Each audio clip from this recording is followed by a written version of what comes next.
आदाब मुंसिफ टीवी में आपका इस्तकबाल है। मुंसिफ जोहार की खबरों के साथ मैं हूं माहिरा गौहर। देखेंगे तमाम बड़ी खबरें। आगाज करेंगे हेडलाइंस के साथ।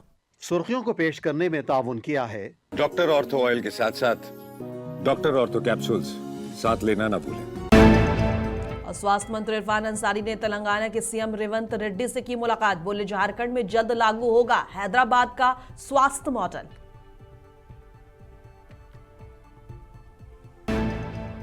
खूंटी में कृषि मंत्री शिल्पी नेहा तिर्की ने लगाया जनता दरबार। ग्रामीणों की समस्याएं सुनी, अधिकारियों को समाधान का दिया निर्देश।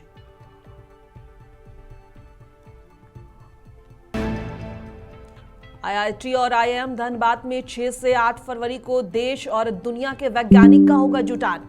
स्मार्ट माइनिंग और ग्रीन एनर्जी पर होगा फोकस। पाकुड़ में 3 दिवसीय सोहराय महोत्सव का हुआ भव्य आयोजन। बांदर की थाप पर झूमते नजर आए डीसीएसपी।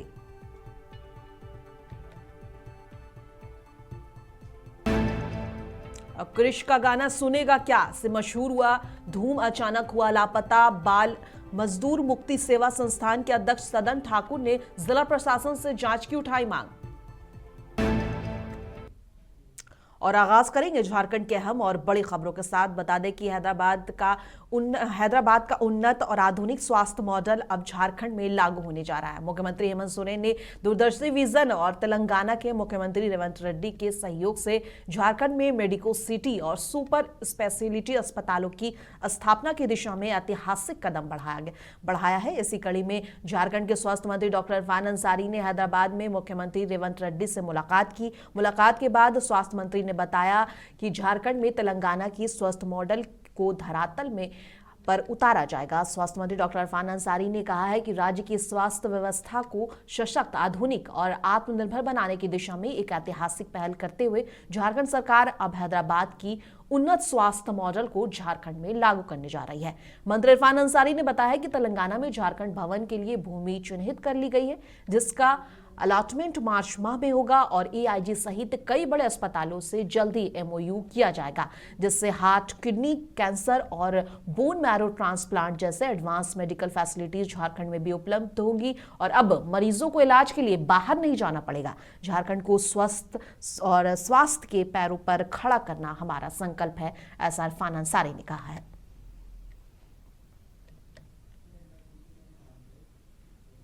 खूंटी प्रखंड परिसर में आयोजित जनता दरबार में राज्य की कृषि मंत्री शिल्पी नेहा तिर्की ने ग्रामीणों की समस्याएं गंभीरता से सुनी। किसानों और गरीब ग्रामीणों ने कृषि, सिंचाई और योजनाओं से जुड़ी शिकायतें मंत्री के समक्ष रखी। इस दौरान मंत्री ने उपस्थित अधिकारियों को स्पष्ट निर्देश दिए हैं कि सभी शिकायतों का त्वरित और पारदर्शी समाधान किया जाए। साथ ही उन्होंने कहा है कि सरकार की कृषि योजनाओं का लाभ समय पर पात्र लोगों तक पहुंचना चाहिए। जानकारी है कि हमारे कांग्रेस पार्टी के जितने भी मंत्रीगण हैं लगातार रांची के कांग्रेस पार्टी के मुख्यालय में हम लोग जनता दरबार लगाते आए हैं। अब इस जनता दरबार को हम लोग और ग्रामीण क्षेत्रों में भी ले जाने का काम कर रहे हैं और इसी प्रक्रिया के क्रम में आज हम यहाँ पे खूंटी जिला में पहुंचे हैं, जहाँ पे हमारे खूंटी जिला के कांग्रेस पार्टी के तमाम पदाधिकारी उपस्थित हैं इस कार्यक्रम में और यहाँ पे लगभग 100 से अधिक अभी रजिस्ट्रेशन हुए हैं। अधिकतर जो सवाल हैं वो हमारे ही विभाग से संबंधित है, कृषि, पशुपालन एवं सहकारिता से। और हम लोगों का विश्वास है कि इस तरह के कार्यक्रम से लोगों के जन समस्याओं को भी हम लोग सुन पा रहे हैं। हमारे विभाग के अधिकारी भी यहाँ पे उपस्थित हैं, लगातार उनसे हम लोग कार्य भी त्वरित करवा पा रहे हैं और साथ ही साथ लोगों को जो जानकारी नहीं होता है योजना का, इस कार्यक्रम के माध्यम से उन्हें पूरा गहन जानकारी भी योजनाओं के बारे में मिल पा रहा है। संताल संस्कृति, प्रकृति और परंपराओं की जीवंत उत्सव सोहराय महोत्सव का पाकुड़ में भव्य शुभारंभ हुआ। जिला प्रशासन की ओर से कृषि उत्पादन बाजार समिति प्रांगण में आयोजित 3 दिवसीय इस महोत्सव का उद्घाटन डीसी मनीष कुमार और पुलिस अधीक्षक निधि द्विवेदी ने दीप जलाकर किया। इस मौके पर अपर समाहर्ता जेम्स सुरीन, अनुमंडल पदाधिकारी साइमन मरांडी और सांसद प्रतिनिधि श्याम यादव भी उपस्थित रहे। महोत्सव की शुरुआत पारंपरिक रीति रिवाजों के साथ पूजा अर्चना से हुई। उसके बाद मांदर की थाप पर डीसी और एसपी सहित प्रशासनिक अधिकारी झूमते नजर आए, जिससे पूरे परिसर में लोक संस्कृति का उत्सव और उल्लास देखने को मिला। आयोजन स्थल रंग बिरंगी पारंपरिक वेशभूषा, लोक नृत्य और दुर्लभ वांग यंत्रों की गूंज से सराबोर रहा। कार्यक्रम को संबोधित करते हुए डीसी मनीष कुमार ने जिलेवासियों को सोहराय पर्व की शुभकामनाएं दी हैं। उन्होंने कहा है कि सोहराय महोत्सव पशुधन के सम्मान, प्रकृति के प्रति कृतज्ञता और संताल सभ्यता की जीवंत पहचान है। सबके चरणों में सादर प्रणाम। सबको सबसे पहले तो मैं सगुन सोहराय बोलना चाहूंगा और आप लोगों से पूछना चाहूंगा, मैंने पिछले सोहराय में ही सीखा था कि चे लेका मैंने पिया अड़ी मोदी जी। तो मुझे पिछले बार ही एसडीओ साहब ने यहाँ पर सिखाया था, जो तो को जो हार चे लेका मैंने पिया एम सहराओ। इसके आगे हम बढ़ रहे हैं, धीरे धीरे हम भी पढ़ रहे हैं और यही खूबसूरती है कि संस्कृति को जानने का मौका मिलता है। इस उत्सव के माध्यम से समस्त परिवार के सदस्यों के साथ मिलकर हंसी खुशी इस त्योहार को मनाना भी है। ये वो मोमेंट्स होते हैं, वो अवसर होते हैं जब पूरा परिवार साथ में आता है, साथ में भोजन करता है। नृत्य संगीत के मनोरम वातावरण में हम प्रकृति को भी याद करते हैं और अपने रिश्तों को भी मजबूत करते हैं। अपनी जड़ों के साथ साथ अपने पुरखों को याद करना, अपनी प्रकृति को याद करना और एक अच्छी फसल की मनोकामना करना, यह सब इस पर्व के अभिन्न अंग हैं। दुमका जिले में इन दिनों सोहराय पर्व की धूम मची हुई है। 5 दिनों तक चलने वाले इस पारंपरिक त्योहार में संताल समाज के लोग पूरे उत्साह के साथ शामिल हो रहे हैं। परंपरागत वेशभूषा में सजे महिला पुरुष मांदर की थाप पर नाचते गाते नजर आ रहे हैं। आदिवासी संस्कृति और परंपरा से जुड़े इस रंगारंग उत्सव के विदेशी पर्यटकों को भी आकर्षित कर रहे हैं, जो बड़ी संख्या में यहां पहुंचकर सोहराय पर्व की अनूठी झलक का आनंद ले रहे हैं।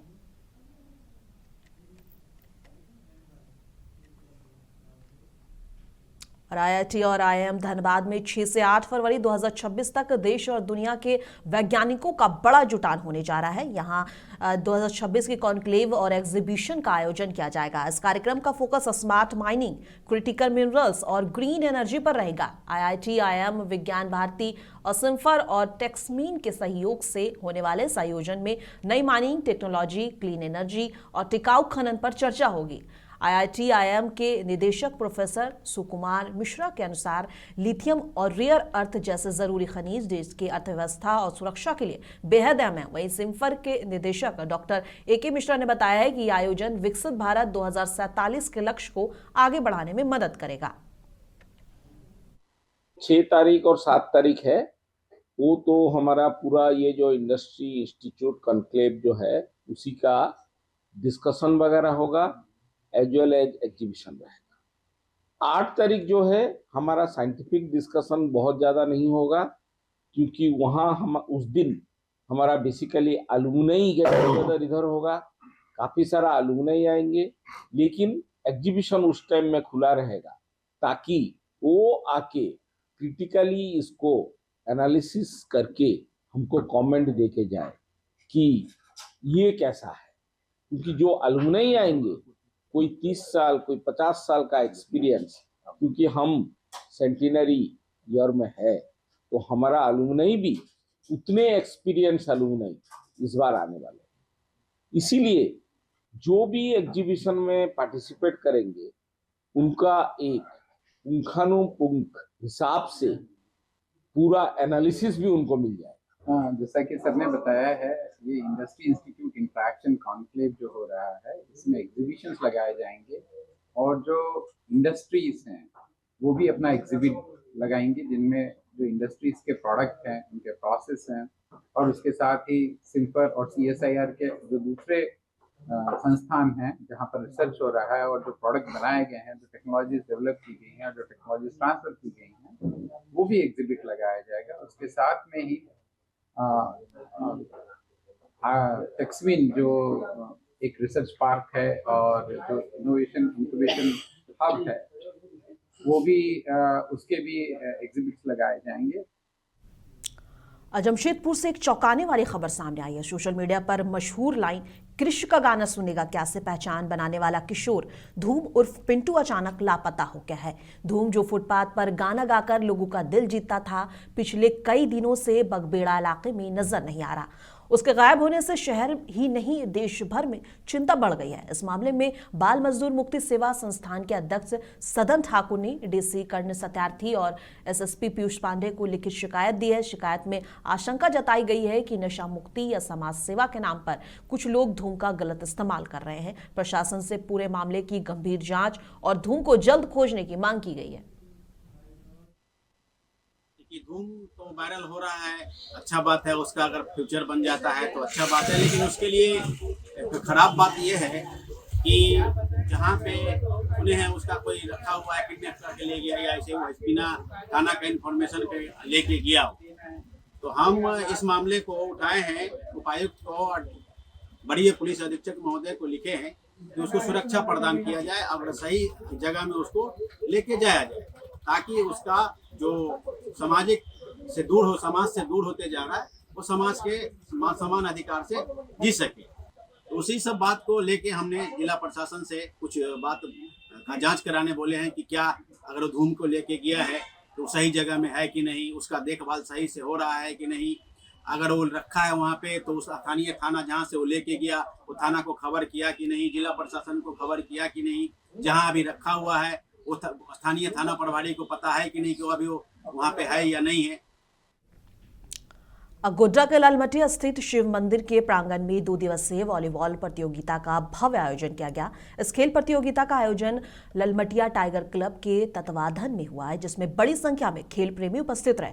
प्रतियोगिता में कुल 8 टीमों ने भाग लिया। इनमें Mahagama, CISF, black panther Godda और बाराहाट, हावड़ा वेस्ट बंगाल, देवघर एवं नया नगर की टीमें शामिल थी। रोमांचक मुकाबले के बाद फाइनल में ब्लैक पैंथर वेस्ट बंगाल ने शानदार प्रदर्शन करते हुए खिताब अपने नाम कर लिया, जबकि ऊर्जा नगर महागामा की टीम उप विजेता रही। आयोजकों द्वारा विजेता टीम को 10,000 रुपए और उपविजेता टीम को 5,001 रुपए पुरस्कार राशि प्रदान की गई। व्यक्तिगत प्रदर्शन में अंकित केशरी को बेस्ट डिफेंडर और सुमित कुमार को ऊर्जा नगर महागामा को बेस्ट अटैकर का पुरस्कार दिया गया। नमस्कार, जोहार, कैसे हैं? इस वक्त मैं अभी गोड्डा जिले के महागामा राजेंद्र स्टेडियम में खड़ा हूं और आप मेरे पीछे देख रहे हैं ये चमचमाती हुई ट्रॉफी। ये ट्रॉफी मिला हुआ है ये टाइगर क्लब ललमटिया गोड्डा में जो है उनके द्वारा जो है 2 दिवसीय जो है वॉलीबॉल प्रतियोगिता का आयोजन किया गया था, जिसके लेकर महागामा के खिलाड़ियों ने वहां पर सफलता हासिल की है। और यह खेल 2 दिवसीय था, जिसमें बिहार, झारखंड और बंगाल के कई जगहों से खिलाड़ी वहां पहुंचे हुए थे। और उस वक्त वहां पे ये जो है महागामा की टीम उपविजेता रही है, जिसके लेकर महागामा के सभी खिलाड़ियों में हर्ष है और सभी खिलाड़ी जो है राजेंद्र स्टेडियम के प्रांगण में अभी हैं। मैं आपको बता दूं कि नियमित यहाँ पे वॉलीबॉल की प्रैक्टिस जो है राजेंद्र स्टेडियम में होती है, तो जिन्हें भी प्रैक्टिस करना है आप यहाँ पर आकर कर सकते हैं। और आगे किस प्रकार से इस मैच में किससे सामना करना पड़ा हम आपको यहाँ के खिलाड़ी से मिलवाते हैं, उनसे जानवाते हैं। हम यही कहना चाहते हैं कि सब खेलो अच्छा और सक्सेस करो। बाकी जितने भी टीम आते हैं किसी से हार नहीं मानना है, खेल है, हार जीत होती रहती है, अपना खेल को आगे बढ़ाएं और सक्सेस करें। मैं बोलना चाहूँगा कि सब अच्छे से खेलें और आगे बढ़े। ये गेम में बहुत ज़्यादा स्कोप है। और आप लोग कहाँ तैयारी करते थे? हम लोग राजेंद्र स्टेडियम ऊर्जा नगर में तैयारी करते थे। हाँ। लातेहार के महुआ डांड प्रखंड स्थित संत जेवियर महाविद्यालय में सड़क सुरक्षा जागरूकता कार्यक्रम का आयोजन किया गया। कार्यक्रम की अध्यक्षता थाना प्रभारी मनोज कुमार और प्राचार्य फादर MK जोश ने की। छात्रों को और शिक्षकों को यातायात नियमों के महत्व के बारे में जानकारी दी गई और बाइक स्टंट जैसे खतरनाक आदतों से बचने की सलाह दी गई। उपस्थित सभी ने सड़क सुरक्षा नियमों का पालन करने की शपथ ली और कार्यक्रम में सैकड़ों छात्र छात्राएं और शिक्षक शामिल हुए। किए जा रहे हैं, फिर भी इसमें कमी नहीं आ रहा है। इसका एक मात्र कारण है कि road safety motor vehicle act का उल्लंघन। आप लोगों को अच्छी तरीके से पता है कि जो पहले मोटर अधिनियम 1988 जो है वो पहले का धारा और पहले का जो सजा है वो बहुत कम था। इसको पुनः जो है सो सभी चीज का जो फाइन है सबको बढ़ाया गया है। अभी फिलहाल में जो प्रैक्टिकल में जो हम देखते हैं इस पर चर्चा करूँगा। नियम तो बहुत सारे हैं, कानून भी बहुत सारे हैं। अब बोकारो डीआईजी आनंद प्रकाश ने बाघमारा थाना का औचक निरीक्षण किया। निरीक्षण के दौरान डीआईजी ने बंगाल में होने वाले विधानसभा चुनाव के मद्देनजर सीमावर्ती जगहों पर चेक नाका लगाने का विशेष जांच करने की भी बात कही है। बस जैसा कि आप जानते हैं, मैंने 1 जनवरी 2026 को डीआईजी बोकारो के रूप में अपना योगदान दिया है। तो मैं धीरे धीरे अपने क्षेत्र को जान रहा हूँ, समझ रहा हूँ। मैं बोकारो में भी गया था, बेरमो थाना में गया था कुछ दिन पहले, और आज बागवाड़ा थाना में मेरा एक औचक निरीक्षण था। पहले से इसकी तैयारी नहीं थी और निरीक्षण के क्रम में हमने थाना के सभी जो अभिलेख होते हैं, रिकॉर्ड होते हैं, उसका अवलोकन किया। तो लगभग सभी चीज़ें सही थी।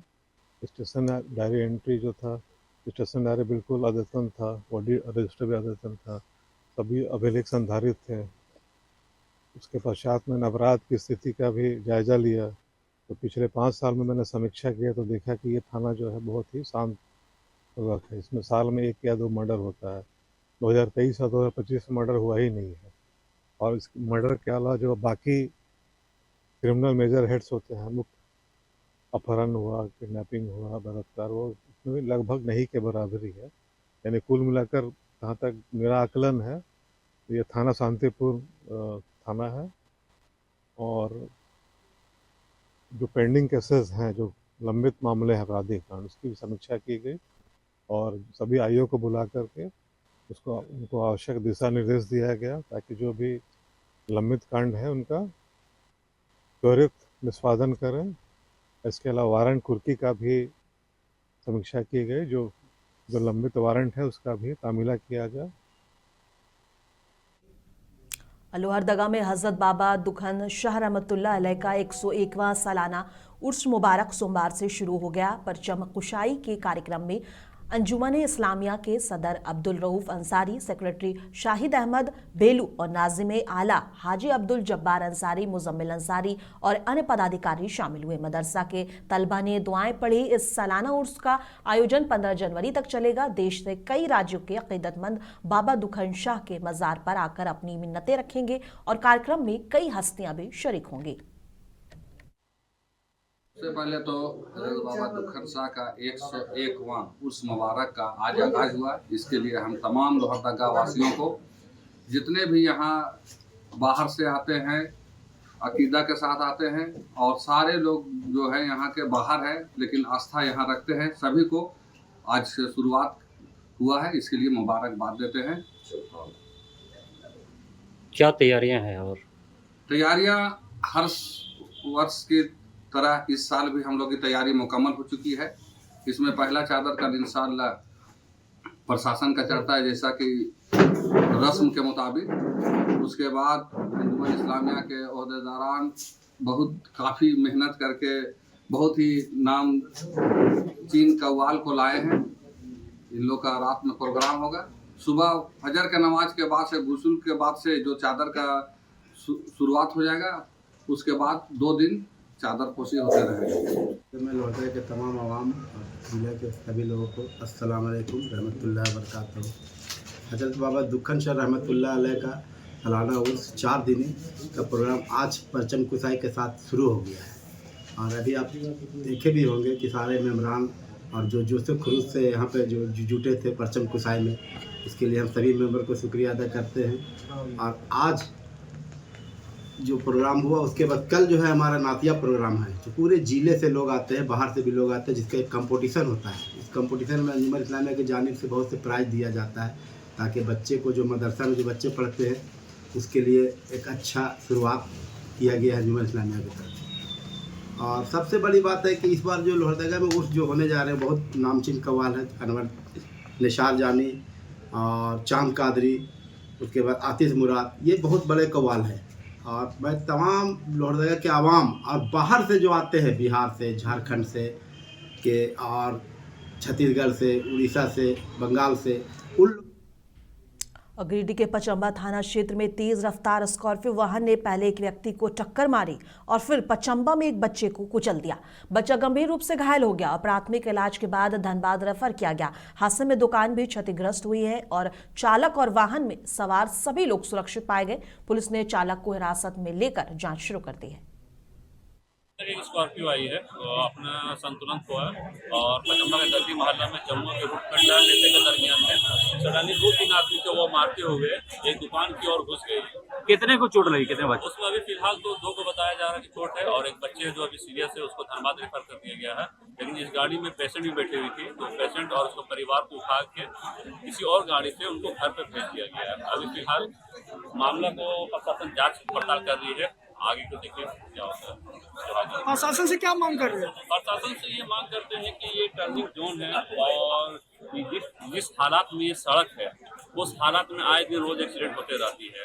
और दूसरी बात ये है कि इस रास्ते में वहाँ पे एक बैरिकेडिंग लगा हुआ था बुढ़वा तालाब के पास, जो वो टूट गया है, जिसके कारण ये रास्ता और तेजी हो गई है, जिसके कारण यहाँ के लोगों को, ग्रामीण को काफी नुकसान का सहना पड़ रहा है और आए दिन ऐसा घटना होते जा रही है। अगर इस पर प्रशासन रोक नहीं लगाएगी तो इससे भी बुरा स्थिति होने का संभावना है। गिरिडीह के गांधी मधुपुर मुख्य मार्ग पंदनिया में भारी बड़ा सड़क हादसा हुआ है। मालवाहक 407 वाहन और बाइक की सामने आमने से टक्कर हो गई और नारायणपुर के 40 वर्षीय विनोद सिंह की मौत हो गई, जबकि दूसरा युवक गंभीर रूप से घायल हुआ। ग्रामीण आक्रोशित होकर मार्ग जाम कर मुआवजे की मांग करने लगे हैं। पुलिस मौके पर पहुंची, वाहन और चालक को जब्त किया और पूरे मामले की जांच शुरू कर दी है।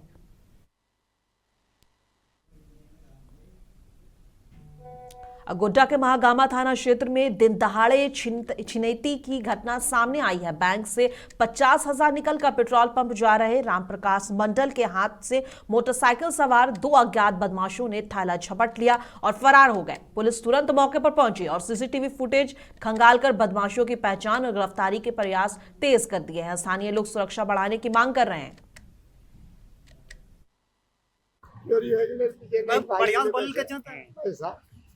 पैसा खाता छोकरो सब बैंक करियो कौन बैंकों में लो यही बैंक मारती स्टेट बैंक 50,000 खाता छोकरो पासबुक 3-4 गो पासबुक छोकरो कना खोलो पास निकल लिए अरे हमारे लिए नाम थी कि जैसे जरा नाम थी चाचा फिर बस में इंटस लेके दर पर वाली लड़का कते चला इसने मोटरसाइकिल पर हेलमेट।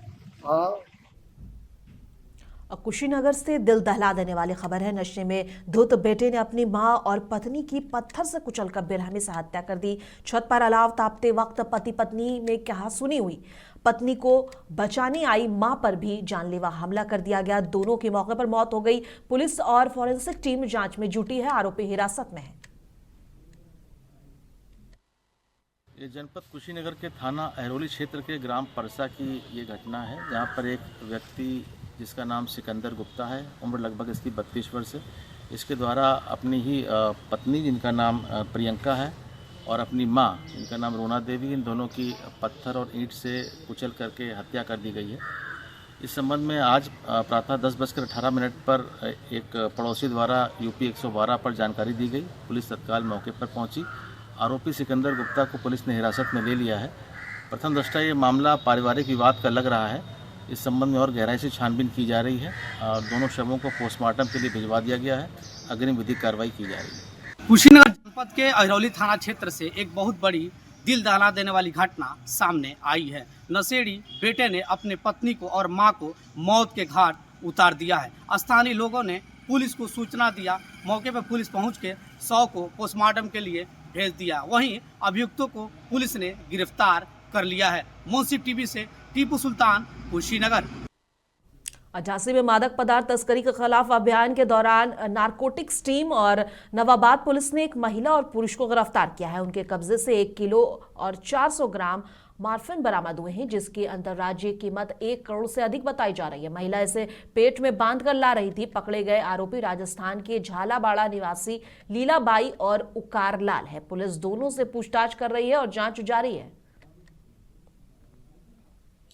थाना नवाबाद क्षेत्र के अंतर्गत कोछा भवन में भारत पेट्रोल पंप के पास एएनटीएफ थाना झांसी और थाना नवाबाद की संयुक्त पुलिस टीम द्वारा 2 व्यक्तियों को गिरफ्तार किया है, जिसमें एक का नाम पुकार लाल, दूसरा लीलाबाई जो झालावाड़ राजस्थान के रहने वाले हैं। इनके पास से 1 केजी अवैध मादक पदार्थ मार्फिन, 7400 रुपये नकद और एक मोबाइल बरामद किया गया है। मार्फिन की अंतर्राष्ट्रीय कीमत लगभग 1 करोड़ रुपए है। इस प्रकरण में थाना नवाबाद में सुसंगत धाराओं में अभियोग पंजीकृत करते हुए गिरफ्तार किया गया है और इन्हें आज माननीय न्यायालय के समक्ष पेश किया जा रहा है। इस प्रकरण में और गहनता से जानकारी और पूछताछ की जा रही है। जो भी तथ्य प्रकाश में आएंगे उसके आधार पर अग्रिम विधिक कार्रवाई की जाएगी। झांसी देखा जाए तो इस समय झांसी पुलिस लगातार खुलासे पे खुलासे कर रही है, बड़ी सफलताएं हासिल कर रही है। बीबीजी एसएसपी बीबीजी मूर्ति द्वारा नारकोटिक्स विभाग को और पुलिस को सक्रिय करके मादक पदार्थ विक्रेताओं के खिलाफ एक अभियान चलाया जा रहा है। उस अभियान के तहत नारकोटिक्स विभाग और नवाबाद पुलिस को एक बहुत बड़ी सफलता हासिल लगी है। कानपुर हाईवे पर, झांसी कानपुर हाईवे पर जहां नारकोटिक्स विभाग और नवाबाद पुलिस ने चेकिंग के दौरान एक महिला पुलिस को गिरफ्तार किया। उक्त महिला की जब तक महिला पुलिस द्वारा तलाशी ली गई तो बड़ी चौंकाने वाली बात सामने आई, क्योंकि उस महिला ने अपने पेट के अंदर मार्फिन बांध रखा था।